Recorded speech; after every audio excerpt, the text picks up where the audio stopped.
Pasalamatan ko lang yung nag-sponsor ng aking moisturizer, Olay. Si ate. Thank you, te. Love you. Thank you. Thank you. So, ayan po ang tamales. Ni Mira. Ganyan pala laman niya. Ano ba yung kanin?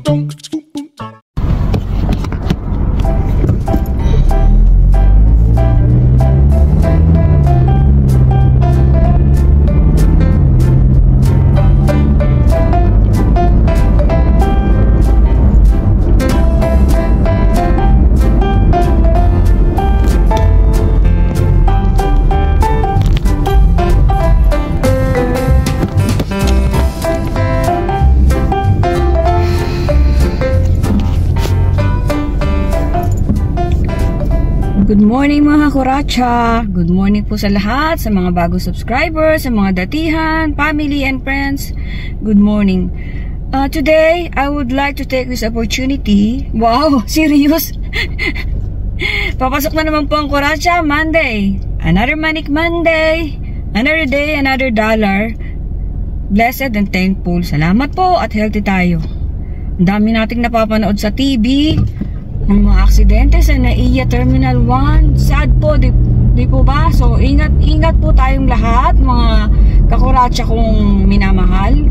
Salamat kay Angie Nicasio, my friend. Thank you for the undying support. I love you, my friend. To Malini, my friend, thank you so much for supporting my humble channel. Humble. Magagandang tao po. Beautiful people inside and out. Talaga po, once again, napatunayan ko na kung sino pa yung maganda, siya pa yung mabait. Kasi lumalabas po yan. Kahit po anong ganda mo, tapos walang hiya ka, mapangit yan. So, umaambon-ambon po ngayon dito sa tignan nyo, garargar boses ko mga kuracha. Wow, nasira ng aking singing voice. Garargar po siya. Medyo ano po tayo ngayon, paos. Uli siya tayo. Tabi ko pa naman kanina, hindi ko napansin. Wag naman, ayoko. Grabe. So, ayun po. Nagpapasalamat po ako sa inyong lahat, sa inyong suporta. Mabalik tayo sa maganda. Di po ba pag maganda, in my experience, lahat ng karamihan sa mababait ay yung magaganda.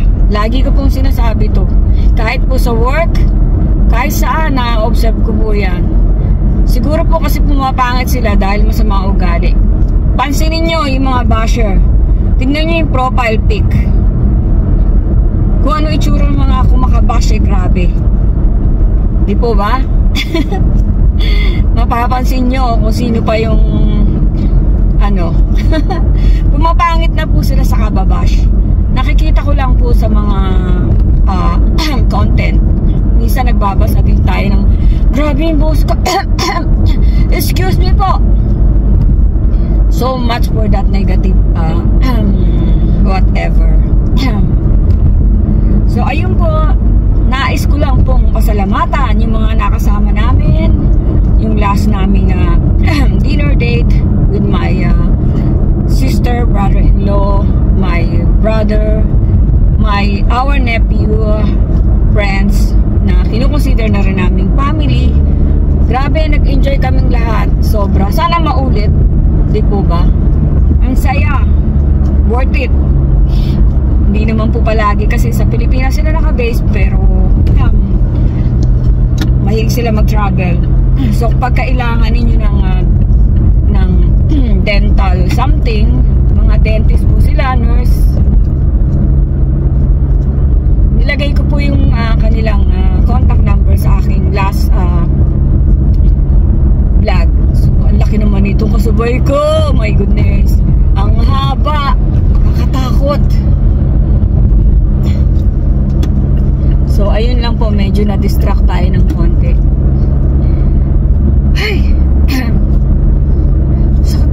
tinatamnan ko. Buti nga po hindi ako nilagnat. Kasi yung time na yon sobrang usok doon.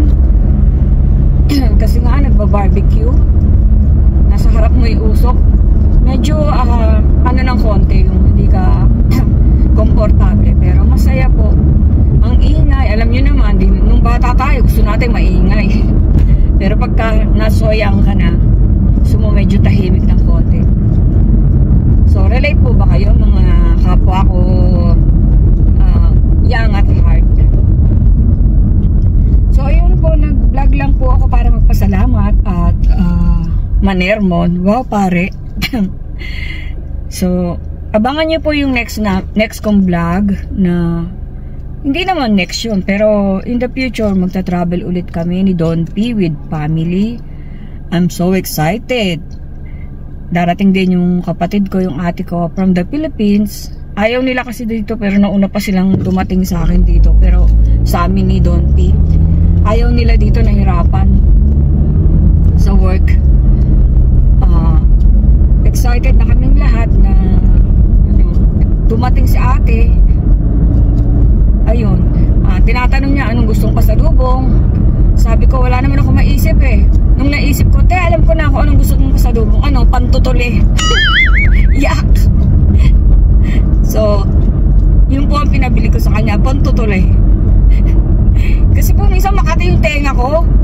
Excuse me po sa mga kumakain pasintabi. Di po ba hindi naman nakakakamot yung cotton buds? Parang nagkakati palalo yung tenga ko.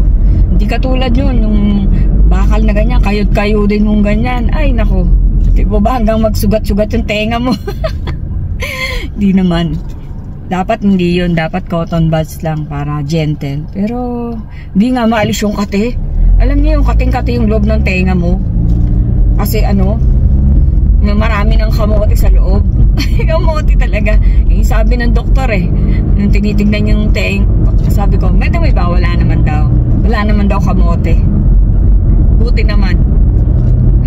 Wala nga kamote, patatas naman pala. Potato, sabi niya, hindi kamote.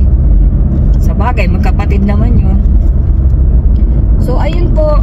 Salamat po sa mga tumutulong, sa mga nanonood, sa mga nagla-like. At ang views ko po ngayon, nagugulat po talaga ako. Kasi, kaka-upload mo pa lang, ang dami na.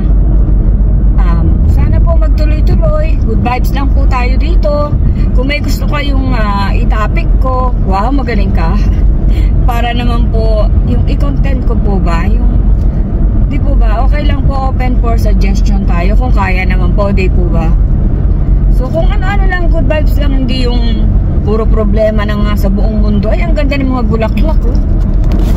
Problema pa ba tayo? Di po ba? So, ano lang, enjoy lang. Di po ba? Sa mga namumroblema dyan, para po hindi kayo nai-stress, isipin nyo na lang yung ibang tao, mas maraming problema sa inyo. Ang importante, buhay kayo, buhay tayo, healthy, nakakatawa pa tayo. Yung mga ganun po ba? Simple pero libre, na hindi natin na-realize na so blessed pala tayo. So, doon naman sa mga road rage na yan, na you tell me. Nakasali. You tell me, come on, you tell me. Kasi naman tong bruha na to, pa-English mo, wala naman sa Amerika. Ayan tuloy, nabash ka tuloy. Hi, shout out sa'yo. Ang daming sumasakay dyan, makikisakay tayo ng konti lang. Huwag po natin pairalin yung init ng ulo. Di po ba? Ako po, umiinit din naman. Madali din uminit ang ulo ko. Alam niyo po ba, yung mga nangangat. Pag driver ka, nakakaano talaga yung mga hindi marunong, mga offensive driver po. Pero ako para hindi mainis, lagi kung may napanood kasi ako sa Facebook yung nai-stress na, nakangiti pa rin. Bakit ka nakangiti? Ganon. Ang isipin nyo na lang po, laging may magandang dahilan kapag kayo ay nadidelay. Like, for example, na-delay kayo dahil dito sa driver na to, na ganyan-ganyan. Pabayaan nyo siya mauna. May magandang dahilan po yun. Kasi as experience ko, share ko lang po sa inyo. Yung time na hinabol ako ng 3 mobil, oh Diyos ko, first time ko yun na hinabol ng pulis na wala akong kaalam-alam. Bago po nangyari yon, marami po akong sinusundan na mabagal. Pag kumaliwa ako, mabagal yung susundan ko. Pag kumanan ako, mabagal yung sinusundan ko. Inis na inis po ako. Ginawa ko, nirat-rat ko talaga eh. Yung pala mahuhuli ako at pagdating doon sa dulo, kaya pala may bumipigil.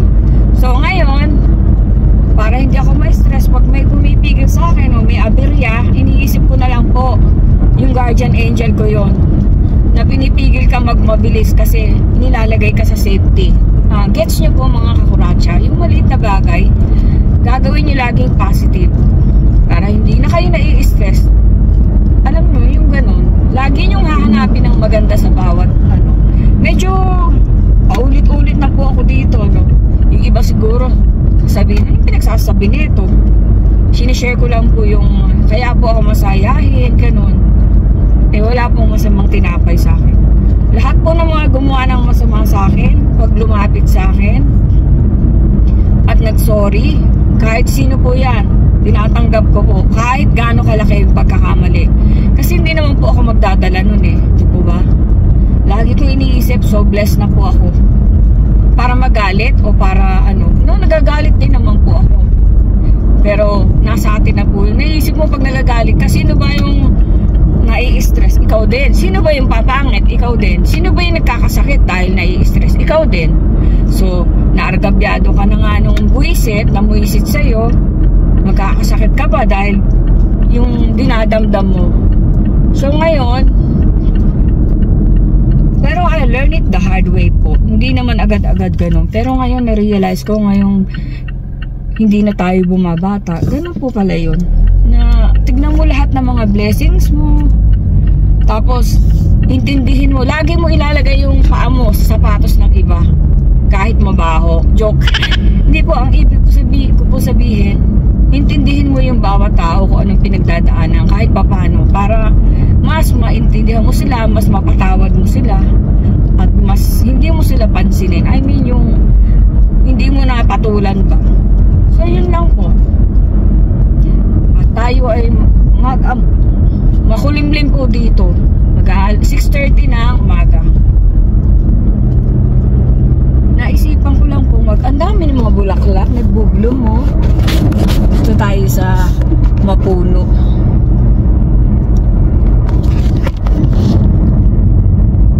Yan, ganda, di po ba?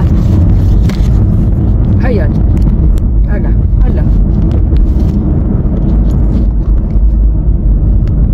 So, ayun po mga kuracha. Ay, dito na pala ako. Naligaw na ako.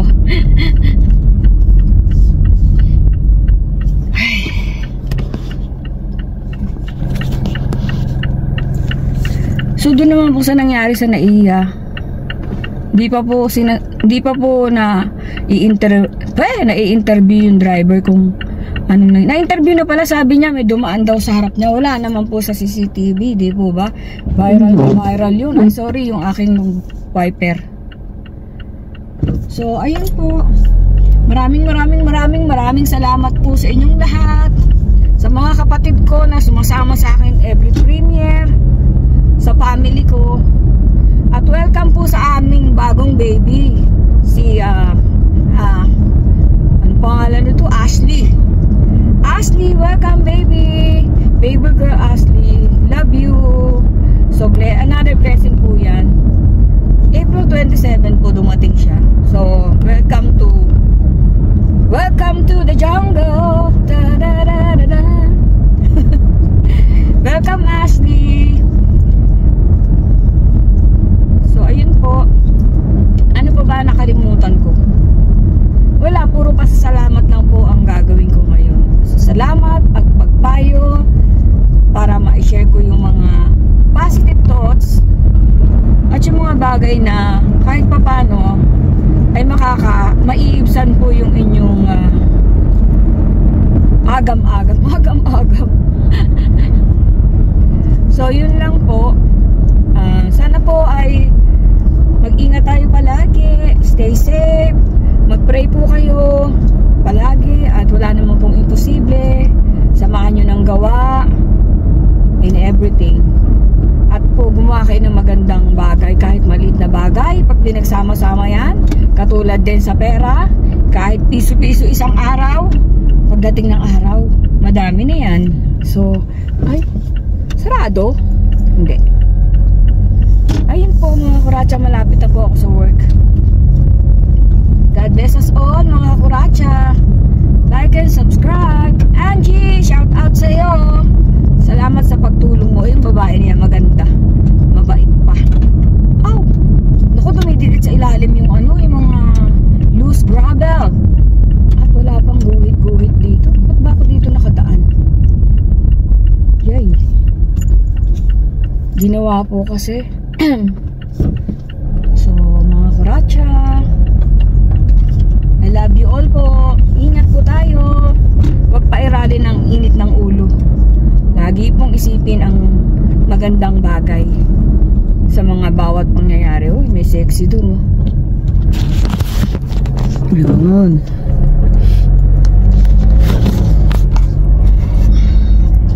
Sexy talaga. Ano ka, tomboy? Hindi ko nakuhanan. So naputol po mga kakuratsa na pindot-pindot ko. Maambon-ambon. Yun, may pulis. Bakit ako tatakot po ako sa pulis ngayon? Nagka-phobia po ako simula nung hinabol ako eh. Ngayon eh, pag nakakita ako ng ano, parang jujudakihin na hindi maintindihan. Ayaw ko po ba? Parang feeling ko ako lagi hinahabol eh. So ayun po, dito na ako sa work. At may araw po, magandang araw, pero umaambon-ambon. So yun lang po, bye-bye po mga kuratsa. Love you all, ingat po. God bless. Bye-bye.